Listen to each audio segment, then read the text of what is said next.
जय हिंद दोस्तों। अशोक ज्ञान में आप सभी का स्वागत है। इसके पहले वाले वीडियो में हम पढ़ चुके थे कि वर्णमाला को दो भागों में बांटा गया है, स्वर और व्यंजन। यहाँ तक आपका हो गया था।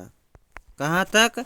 वर्णमाला को दो भागों में बांटा गया है। पहला था आपका स्वर, दूसरा है व्यंजन। यहाँ तक हो गया था।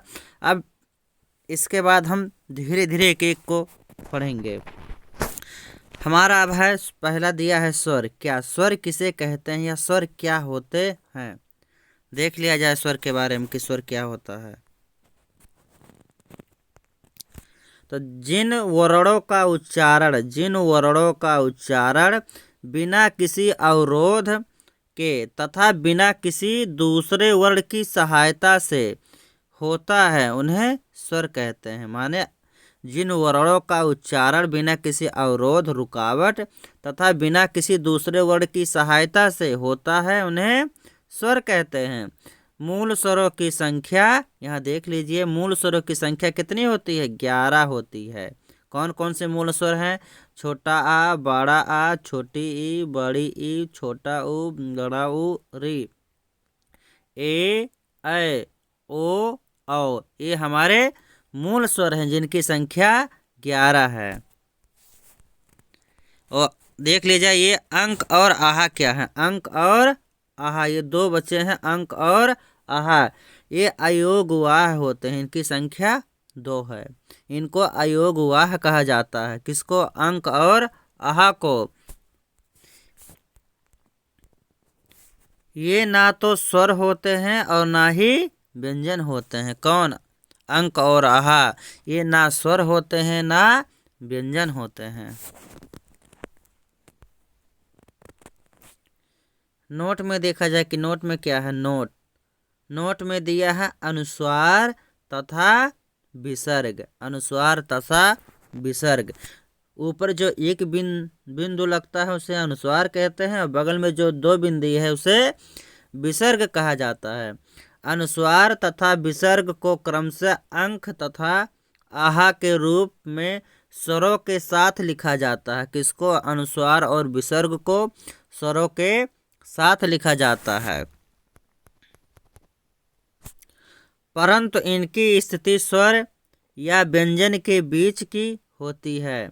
अर्थात उच्चारण की शुरुआत स्वर के साथ तथा अंत व्यंजन से होता है। किसका? अंक और आहा का उच्चारण स्वर के साथ होता है और अंत व्यंजन के साथ होता है। जैसे देख लीजिए अंक और आहा। अंक में आ देखिए स्वर है और अंगा व्यंजन है। यहाँ शुरुआत स्वर से आ से हो रहा है और हा आपका व्यंजन है। इन्हें हिंदी वर्णमाला में अयोगवाह कहा जाता है। किन्हें? अंक और आहा को हिंदी वर्णमाला में अयोगवाह कहा जाता है। अगले नोट में हमारा री है। री से ऋषि वाला री। यह लेखन की दृष्टि से स्वर है। कौन? री लेखन की दृष्टि से स्वर है, क्योंकि अन्य स्वरों की भांति इनका मात्रा चिन्ह इस प्रकार होता है। किस प्रकार? इस प्रकार होता है, परंतु उच्चारण की दृष्टि से व्यंजन है। कौन? री। लेखन या मात्रा की दृष्टि से वो स्वर होता है, लेकिन उच्चारण की दृष्टि से व्यंजन है।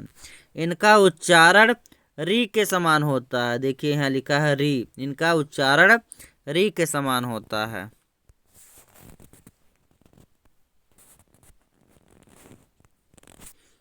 अगला हमारा अनुस्वार है। क्या? अनुस्वार। ऊपर जो एक बिंदु लगा है उसे अनुस्वार बोलते हैं। यह अनुनासिक व्यंजन का रूप होता है। कौन? अनुस्वार जो होता है अनुनासिक व्यंजन का रूप होता है, जिसका उच्चारण मुख व नाक दोनों से होता है। इनका प्रयोग वर्तनी के पंचम अक्षर के स्थान पर होता है। यदि शब्द में उसी वर्ग का नासिक व्यंजन अंगा, इया, ड़ा, ना, मा है, जैसे देख ले कंचन, दंत, पंप, मंच आदि। यदि शब्द में भिन्न नासिक व्यंजन हो तो मूल पंचम अक्षर ही लिखा जाएगा, जैसे जन्म, निम्न, उन्नत आदि।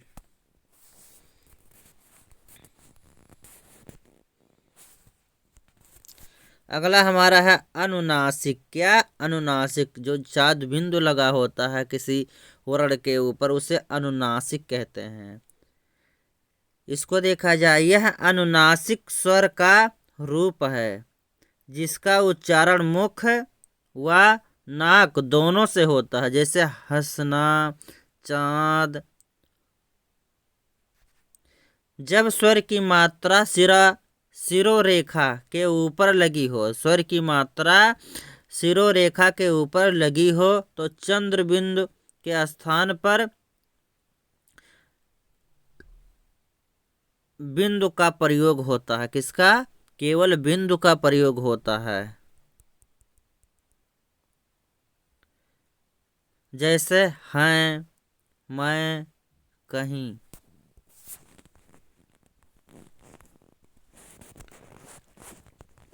अगला हमारा है विसर्ग। जो दो बिंदु बगल में यहाँ लिखा है स्वर के साथ, उसे विसर्ग बोला जाता है। इनका उच्चारण हा के समान होता है। किसके समान? हा के समान होता है। जैसे आता है, प्रातः है, प्रायः है। बस आज यहीं तक हम पढ़ेंगे। अगले वीडियो में या अगले पार्ट में हम स्वरों का वर्गीकरण करेंगे कि स्वर कितने प्रकार के होते हैं, स्वर को कहाँ कहाँ से बोला जाता है, स्वर का उच्चारण स्थान क्या होता है, हम इसके अगले वाले वीडियो में देखेंगे। जय हिंद।